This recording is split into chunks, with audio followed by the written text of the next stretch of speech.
still respected among some individuals.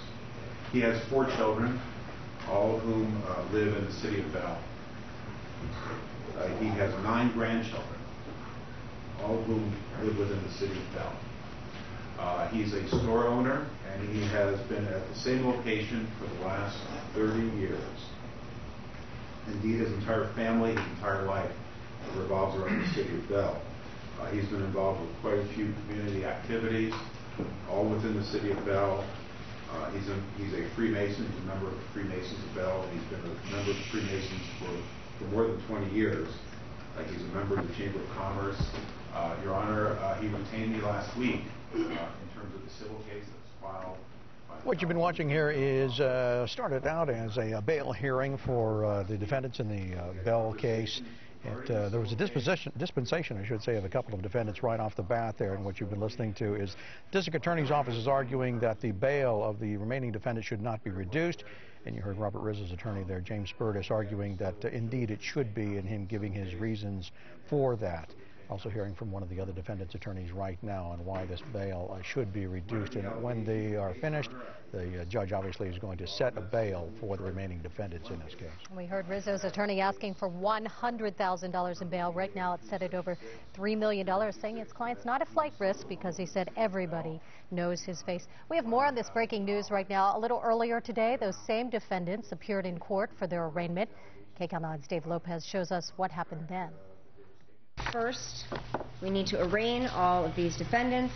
But that didn't happen because the one-time leaders of Bell's government, all wearing their issued jail garb, through their attorneys said they could not enter a plea today. In particular, Robert Rizzo, the one-time $800,000 a year city manager. His attorney said that Mr. Rizzo is ill, in fact too ill to even understand the charges against him. This is a complex case. And before Mr. Rizzo can enter a plea, I'm going to have to explain these charges. And count one is very difficult for even me as his counsel to understand. Rizzo faces 53 felony charges dealing with misappropriation of public funds and fraud. His bail is $3.2 million, and he must convince a judge this afternoon that the money he will use to post bail is his own money and not any money that he allegedly took from the Bell City coffers. They understand the situation. There's quite a bit of hysteria going on in Bell. The misappropriation of city funds with which Ms. Spazia is charged has not cost the taxpayers of the city of Bell 1 red cent.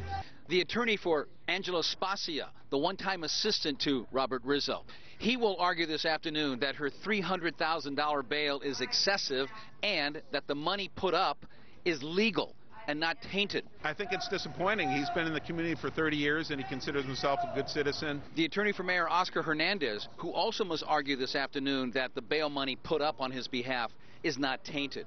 In fact, the only people arrested yesterday who will be freed sometime this afternoon, Councilwoman Teresa Jacobo, Councilman Luis Artiga, and George Cole, the one-time mayor considered to be the godfather of Bell politics. They will all be released sometime this afternoon. Everyone else will be arguing their bail case in a courtroom this afternoon except for George Marabell, the councilman. His attorneys admitted in open court that he cannot come up with the necessary bail money and prove that it did not come from alleged tainted sources. From downtown Los Angeles, Dave Lopez, KCAL 9 News. 55 million eggs were